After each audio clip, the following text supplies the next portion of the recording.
Story with Binaca. सुनिए कहानी Binaca की जुबानी। तो लीजिए, हाजिर है श्रावण द्वादशी व्रत कथा।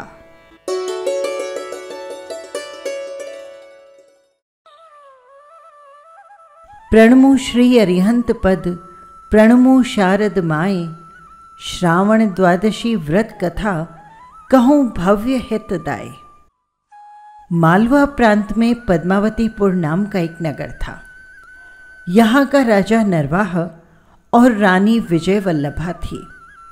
इनके शीलवती नाम की एक अति कुरूपा कानी कुबड़ी कन्या उत्पन्न हुई।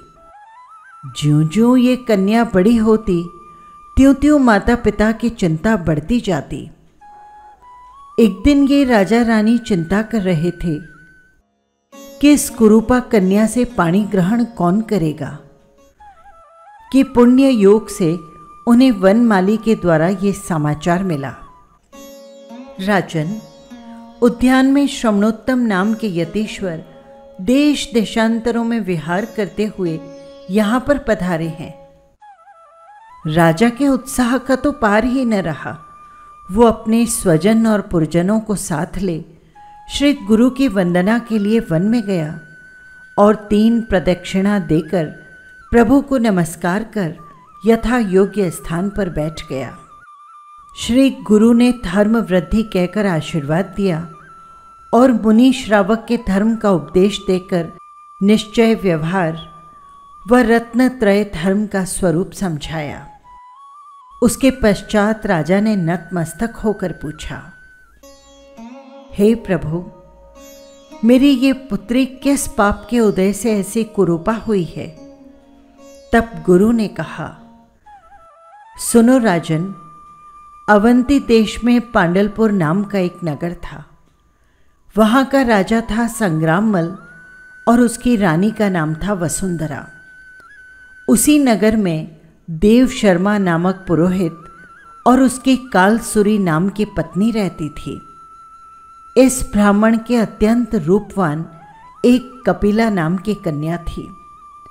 एक दिन ये कपिला कुमारी अपनी सखियों के साथ अटखेलियां करती वन क्रीड़ा के लिए नगर के बाहर गई और वहां श्री परम दिगंबर साधु को देखकर उनकी अत्यंत निंदा की। वो घृणा की दृष्टि से वो अपनी सखियों से कहने लगी, अरे देखो रे बहन, ये कैसा निर्लज्ज पापी पुरुष है कि पशु के समान नग्न फिरा करता है और अपना अंग स्त्रियों को दिखाता है।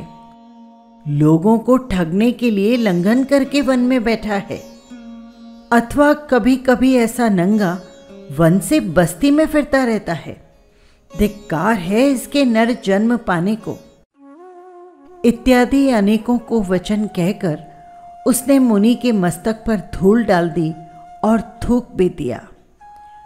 अनेकों उपसर्ग आने पर भी मुनिराज तो ध्यान से किंचित मात्र भी विचलित न हुए और समभावों से उपसर्ग जीतकर कैवल्य ज्ञान प्राप्त कर परम पद को प्राप्त हुए। परंतु ये कपिला, जिसने मदोन्मत्त होकर श्री योगीराज पर उपसर्ग किया, मरकर प्रथम नरक में गई। वहां से निकलकर गधी हुई, फिर हथनी, फिर बिल्ली, फिर नागिन और चंडालिनी हुई। वहां से मरकर ये तुम्हारे घर पर पुत्री हुई है। सो हे राजा, इस प्रकार मुनि निंदा के पाप से इसकी ये दुर्गति हुई है। राजा ने ये भवांतर का वृतांत सुन गुरुदेव से पूछा, हे नाथ, इसका ये पाप कैसे छूटे, सो कृपा कर मुझे बताइए। तब स्वामी ने कहा, राजा सुनो, संसार में ऐसा कौन सा कार्य है कि जिसका कोई उपाय न हो। यदि मनुष्य अपने पूर्व कर्मों की आलोचना और निंदा करके आगे को उन पापों से परांगमुख होकर पुनः न करने की प्रतिज्ञा करे और पूर्व पापों के निर्जरार्थ व्रत आदि करे, तो पापों से छूट सकता है। इसलिए यदि तुम्हारी पुत्री सम्यकत्व पूर्वक श्रावण शुक्ला द्वादशी का व्रत धारण करे तो वो इस कष्ट से छूट सकती है। राजा के पूछने पर गुरुदेव ने इस व्रत की विधि बताई। श्रावण शुक्ला एकादशी को प्रातःकाल स्नान आदि करके, श्री जिन पूजा करके और उसके पश्चात भोजन करके सामायिक के समय द्वादशी व्रत के उपवास की धारणा करे।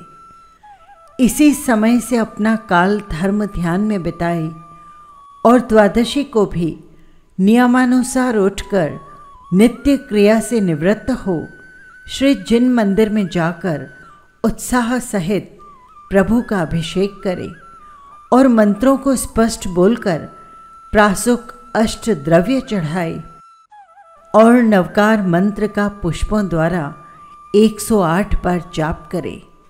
सामायिक स्वाध्याय आदि धर्म ध्यान में समय बिताए और फिर त्रयोदशी को इसी प्रकार अभिषेक पूर्वक पूजन आदि करने के पश्चात किसी अतिथि या दीन दुखी को भोजन दान करने के बाद भोजन करे। इस प्रकार 1 वर्ष में 1 बार करे। ये व्रत 12 वर्ष तक करे और उसके पश्चात उत्साह सहित इसका उद्यापन करे। अर्थात उद्यापन के लिए 4 मुखी प्रतिमा की प्रतिष्ठा करवाए। जहाँ मंदिर हो वहाँ ग्रंथ लिखकर जिनालय में विराजमान करवाए। वेष्टन, चौकी, छत्र, चमर आदि उपकरण चढ़ाए। परोपकार में द्रव्य खर्च करे। व्यापार रहितों को व्यापार के लिए पूंजी का दान करे। पठनाभिलाषियों को छात्रवृत्ति देकर पढ़ने भेजे। रोगी को औषधि, निस्सहाय दीनों को अन्न, वस्त्र, औषधि का दान करे। भयभीत जीवों को भय से रहित करे और यदि उद्यापन की उसकी शक्ति ना हो तो व्रत को दूना करे, यानी 24 वर्ष तक ये व्रत करे। इस व्रत के फल से ये तेरी कन्या यहाँ से मरकर तेरे ही घर अर्क केतु नाम का पुत्र होगा और छोटा पुत्र चंद्र केतु होगा। ये चंद्र केतु युद्ध में मरकर अर्क केतु का पुत्र होगा और उसके पश्चात अर्क केतु कितने काल राज्य करके अंत में माता सहित जिन दीक्षा लेगा और समाधि मरण करके 12वें स्वर्ग में महर्तिक देव होगा। फिर मनुष्य भाव से लेकर तप के योग से कैवल्य ज्ञान को प्राप्त होगा। उसकी माता विजय वल्लभा प्रथम स्वर्ग की देवी होगी। चंद्र केतु का जीव भी अवसर पाकर सिद्ध पद को प्राप्त करेगा। इस प्रकार राजा व्रत की विधि और उसका फल सुनकर घर आया और उसकी कन्या ने यथाविधि व्रत का पालन करके श्री गुरु के कथनानुसार उत्तमोत्तम फल प्राप्त किए। इसी तरह जो भी स्त्री या पुरुष श्रद्धा सहित इस व्रत का पालन करेंगे, इस व्रत की कथा सुनेंगे या किसी और को ये कथा सुनाएंगे, वो भी इस प्रकार का फल पाएंगे। श्रावण द्वादशी व्रत कियो शीलवती वित्तधार, किए अष्ट विधि नष्ट सब सिद्ध पद लयो सार।